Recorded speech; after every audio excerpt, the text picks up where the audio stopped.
Hay miles de razones para salir a la calle. Miles de razones. Ilegalidad, la ley está con usted. Aunque aparezca el fiscal general a interpretar la ley como le dé la gana, aunque aparezca quien aparezca a decirte que las calles no son tuyas, sí lo son. Y aquí está el abogado amigo de esta casa, el doctor Santiago Alpizar, para hablarnos del tema. Bienvenido, señor Santiago. Hola, Ali. ¿Cómo estamos? Oye, estas declaraciones que tú estabas leyendo de Junior es como diría mi amigo, coño, a la hora de coger el venado le entró ganas de cagar al perro. La verdad es que no me parece razonable que se hagan estas disquisiciones a esta altura, ¿no? Disculpa, pero... Perdona, Santiago, pero... Oye, está buenísimo. Te quedó muy bueno el dicho, el refrán encajó ahí perfecto. Ok. Sí, porque la cuestión es muy seria y tú lo has explicado muy bien. Los ojos del mundo están puestos sobre Cuba en este momento. Y mira, muy simpáticamente nosotros ayer habíamos enviado una carta de súplica a la conferencia de obispos y especialmente al cardenal García.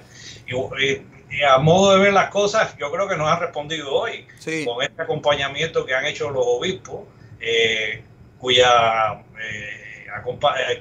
respuesta o pronunciamiento nos estaba faltando justamente unos días antes de la convocatoria del día 15 de noviembre, que no es una convocatoria de archipiélago, es una convocatoria de todo el pueblo de Cuba para resolver de una vez y por todas los problemas acuciantes que tiene toda la población cubana. Yo recuerdo, y voy a leer el artículo primero de esa constitución. Por favor.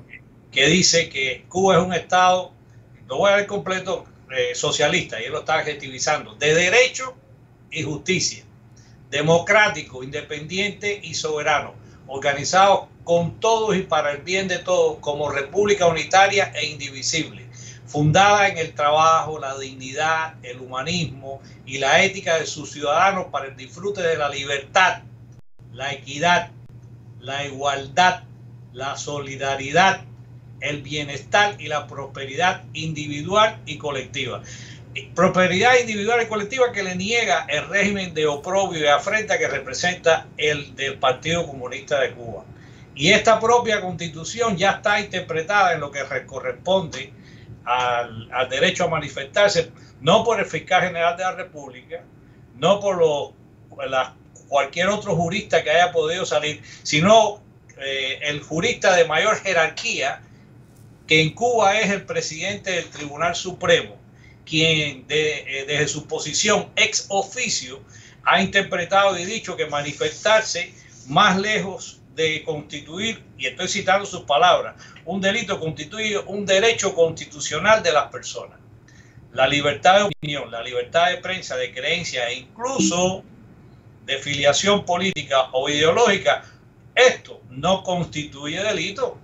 El hecho de que todos los cubanos quieran disentir de ese gobierno no significa que sean enemigos de la democracia, enemigos de la libertad y enemigos de la dignidad que proclama la propia Constitución. Santiago, el presidente de los fiscales, no sé, el fiscal general, puede contrarrestar, puede salir públicamente a nivel de ética ya de entre juristas a decir todo lo contrario que ha dicho Remigio, el presidente del Tribunal Supremo.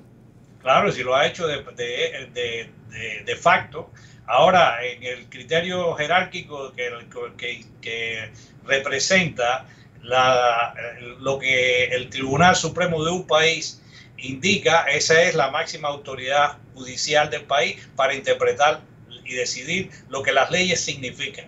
Y la interpretación que dio el señor Rubén Remigio Ferro, que es además doctor en Derecho, o sea que es una autoridad superior en jerarquía profesional a la que cualquier otra persona que haya expresado su opinión acerca de lo que significa el artículo 56 de la Constitución, claramente dijo muchos meses antes, o sea, 2 meses antes, unos días después de las manifestaciones del 11 de julio, que él consideraba lo que yo acabo de leer, que manifestarse, lejos de constituir un delito, constituye un derecho constitucional de las personas. Es que mira, el derecho de manifestarse y el derecho de expresarse viene unido a la condición humana. Nosotros nos diferenciamos de los animales precisamente por eso, porque hablamos, expresamos nuestras ideas, decimos nuestra conciencia, lo que queremos, y además lo hacemos a través de cualquier tipo de manifestación.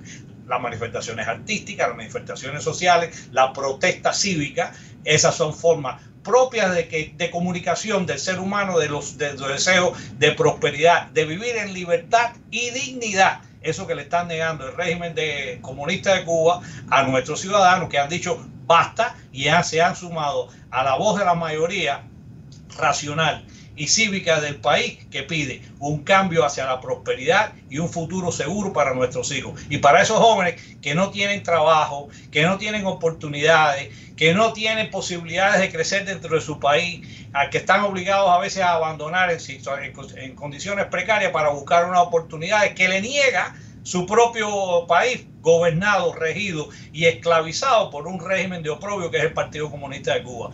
Regentado por esa camarilla de ineficaces gobernantes que han sumido a Cuba en la más profunda miseria económica y política e ideológica. Santiago, los aliados de Europa, ¿qué dicen ante la manifestación del 15 de noviembre? ¿Cuál ha sido el feedback que te ha llegado de la gente que nos apoya, que apoya la lucha por la libertad? Mira, Alex, tú sabes que recientemente yo participé en el Fórum 2000 y nosotros lo que hicimos fue una presentación de qué cosas podían hacerse a la luz de lo que había pasado el 11 de julio, que fue la clarinada del pueblo cubano diciéndole no solo a los gobernantes, sino al mundo entero que había una tendencia clara hacia el cambio de una mayoría que no soporta más vivir en esclavitud. Y las reacciones de los operativos políticos del mundo occidental, de Europa, que conversaron con nosotros, es la de apoyo absoluto y total al derecho que tienen los cubanos a tener derecho, como decía Oswaldo Payá Sardiña, al derecho de examinar la dignidad de los cubanos en las calles, que son lugares públicos que pertenecen a todos los cubanos.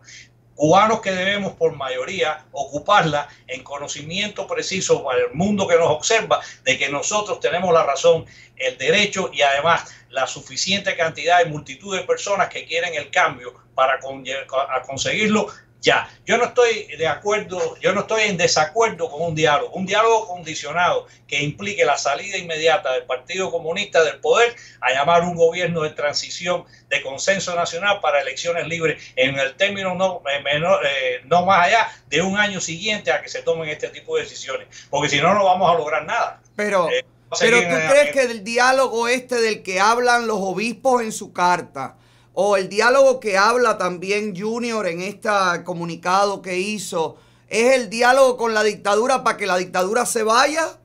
¿O tú crees que la dictadura va a querer dialogar para eso? No sé, yo no conozco cuáles son los términos y las apreciaciones, las aproximaciones que ellos tienen acerca de un diálogo. El del que yo hablo, que es el necesario, el cívico, el razonable, tiene que estar precondicionado por algunas acciones que tienen que empezar precisamente por parte de la dictadura. Liberar a todos los presos políticos, darle inmediatamente sobreseimiento libre y absoluto de todos los procesos penales que se están llevando en contra de las personas que se manifestaron el día 11 de julio, precisamente porque el presidente del Tribunal Supremo ha dicho que eso es un derecho constitucional. Y cómo es que la Fiscalía y el gobierno va a presionar entonces a sus fiscales y a los jueces, cuyo presidente máximo ha dicho que es un derecho que tienen todos los cubanos a hacer las cosas que están pasando, y pedirle a algunos hasta 30 y 25 años por delitos de sedición.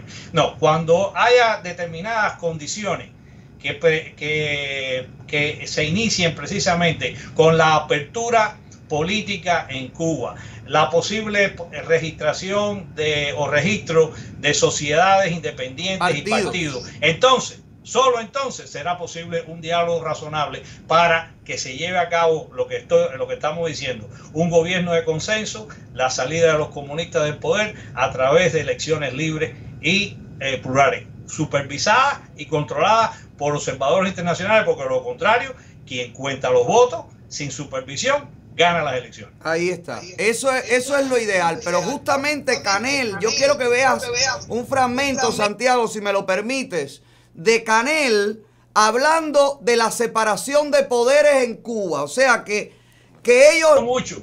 Mira esto para que comentemos, por favor. Mire esto, por favor. Búscamelo ahí, Sandy, para ponérselo, porque basándome en lo que tú dices, Santiago, que tienes toda la razón y te asiste toda la legalidad, hay un hombre llamado Luis Robles que salió a la calle con un cartel que tendría que estar suelto ya, al igual que tendrían que estar sueltos Ferrer, al igual que tendría que estar suelto Esteban y los muchachos de Obispo, que lo único que hicieron fue sentarse en una esquina para exigir poder llegar a ver a Luis Manuel Otero Alcántara. O sea, hay tantas irregularidades, absolutamente tantas, que cómo confiar de alguna manera o dialogar con esa gente que no respeta nada. Vamos a ir un poquito de lo que ha dicho Canel sobre la separación de poderes. Mire esto, mire este descaro, por favor. Recuérdense que en el mundo se habla mucho de la división de poderes. El poder legislativo está generalmente en las instituciones que aprueban ley, el poder ejecutivo en el gobierno, o sea, lo que hace la parte ejecutiva administrativa, y el poder judicial en los tribunales. Pero en Cuba no se trabaja con la división de poderes, se trabaja con la unidad de poderes. A través de órganos que tienen funciones diferentes. Oh, sí.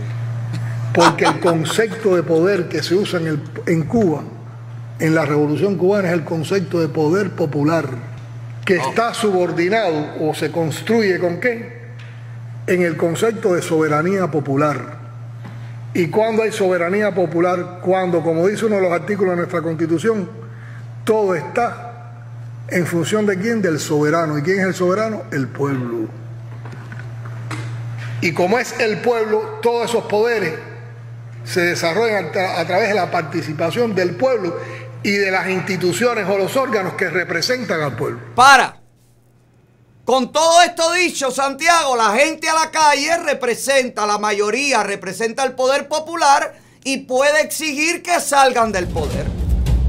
Mira, de todas formas, la propia Constitución sí establece una independencia de los poderes y de la capacidad decisoria de cada cual, pues si no, no se acabaría nunca de resolver ningún tipo de problema y corresponde siempre a los tribunales decidir cuál es la ley.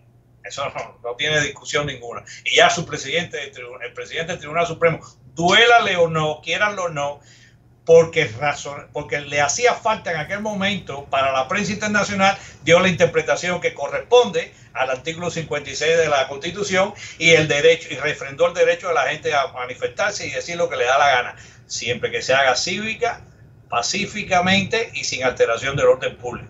Lo que está diciendo el doctor Díaz-Canel, que le dieron un doctorado en algo de... Sí, de puesto a dedo. Parece que... A mí me parece que él no estudió bien la lección que le dieron, porque racionalmente las sociedades todas son un contrato de adhesión por el cual los gobernados se adhieren a las decisiones de los gobernantes que eligieron popularmente o democráticamente, y cuando ese tipo de contrato de adhesión en los cuales los gobernados en su mayoría seguirían las decisiones de su gobernado, cuando cambie esa mayoría y quieran hacer otro tipo de relaciones contractuales de gobierno, entonces hay que cambiar las reglas del contrato, el contrato mismo, y eso es lo que sucedió, o eso fue lo que se manifestó claramente el día 11 de julio. Y creo que ahora, el día 15 de noviembre, nosotros los cubanos todos tenemos que refrendar y confirmar ese criterio de que hay necesidad de hacer un cambio de ese contrato en el cual la mayoría del pueblo ha abandonado su compromiso, lo he dicho otras veces, que hubiesen alguna vez tenido con la revolución, que se ha convertido, si alguna vez tuvo algo de proba, de justa y de equitativa, en un régimen de oprobio, de opresión y esclavitud. Y como eso es lo que ha sucedido, ellos no han dado la prosperidad ni el bienestar que dijeron traer al pueblo de Cuba, sino que lo han convertido en todo lo contrario. Entonces el pueblo de Cuba, que es el soberano, donde reside la verdadera soberanía, en cada uno de nosotros hay un pedacito de esa soberanía, hemos decidido hacer el cambio, y el cambio, como tú siempre decías, en el año 2020, viene ya. Ahí está. Gracias, Santiago Alpizar.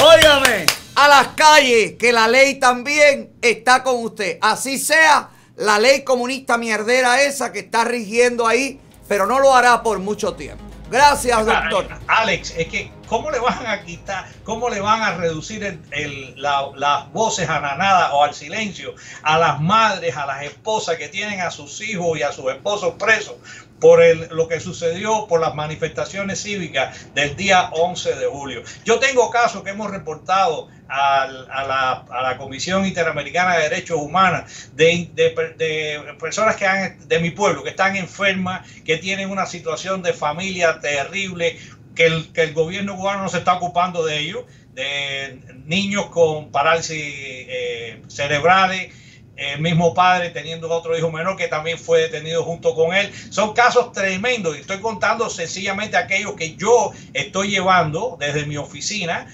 que ya suman 14 o 15 casos. Imagina la cantidad otra que tenemos todos los otros abogados que estamos dentro del movimiento de democracia haciendo estas cosas. Ese es el conocimiento y la protocolización de esa queja que tenemos que hacer dentro y fuera de Cuba, la que tiene que conllevar al soporte absoluto y total de la comunidad internacional a la causa de la libertad del pueblo de Cuba. Y si no, entonces el régimen tendría que enfrentarse a lo que yo considero que puede ser la segunda etapa de esta confrontación cívica entre los que nos oponemos al gobierno y la minoría que detenta el poder en Cuba, al cerco absolutamente diplomático de Cuba y el cerco comercial, porque su régimen, como el de la apartheid de Sudáfrica, es un régimen de oprobio, de sumisión, que no tiene cabida dentro de los parámetros de convivencia del siglo XXI donde estamos viviendo. Gracias, Santiago. Siempre es un placer tenerte con nosotros. Gracias. Un abrazo fuerte. Un abrazo para ti. Ahí está, Santiago Alpizar.